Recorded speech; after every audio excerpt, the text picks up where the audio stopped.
and I mean absolutely no one, outside of my husband and Erica Kirk, has the power to shut me up right now. That Charlie has not yet been buried. That's what they're saying. They say they have proof of that. And at first, Harris Faulkner is asking about that claim. Take a listen. Talk to me about this part of the conspiracies that are out there, this disturbing part that people are trying to guess where Charlie is. Can I have one thing? Can I have one thing? Can my children have one thing? Everything was public.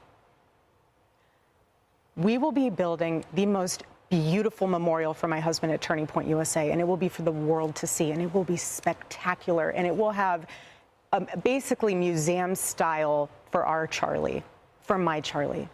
But can I have one thing? Can my babies have one thing where we hold it sacred, where my husband is laid to rest, where I don't have to be worried about some secular revolutionary coming and destroying my husband's grave while my daughter is sitting there praying? One thing. This is my husband. Yes, he was Charlie Kirk to the world, and I know so many people love my husband, and I am grateful for that. But this is my husband, and I want to be able to have one thing left that is sacred to our family, to my in-laws, to my babies, and to my parents. One thing.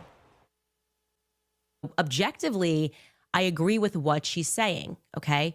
But subjectively, because we are dealing with the subject of Erica Kirk and what transpired immediately following Charlie's assassination, this is going to be read as Meghan Markle syndrome, okay? Meghan Markle syndrome, where you want privacy when you want it, but you want publicity whenever you want it, and that just doesn't work, okay? It doesn't work that way. You know, in the matter of Erica Kirk, this is the same person who had somebody record her over Charlie Kirk's casket. That was not our business, truly. And I can say that decision was made by her. And there is, some credence to the claim that everybody grieves differently. I wouldn't even record myself over a casket ever. Nehemiah calling him all these names, saying all these things, come on down. Every single time he had the same message 4 times in a row. I cannot come down. I am busy building. That is how I feel. I do not have time to address the noise. My silence does not mean that I am complacent. My silence does not mean that somehow Turning Point USA and all of the handpicked staff that loved my husband and my husband loved them is somehow in on it.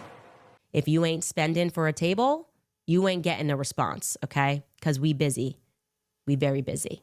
Thank you very much. Thank you, Joanne. That's just an ambassador to India swearing in ceremony. Again, if that's your friend and you want to be there, that makes sense. She's also a person, and she can decide what she wants to do there. But the point that I'm making is that's a coastal flight that she made to be there to watch a paper get signed. She has also made time for an upcoming CBS News town hall sit down with Barry Weiss, which was filmed today. So Erica Kirk has time. She has time. It is just what she means to say, not her priority, which is you are allowed to prioritize things in your own life. But this is not a matter of time constraint. It is not her priority to respond to the majority, actually. The majority of people think of this as BS. The majority of people think Turning Point is acting. 3, not about Candace, but she talked about Israel and said good things about Jews and how TPUSA is having Shabbat dinner.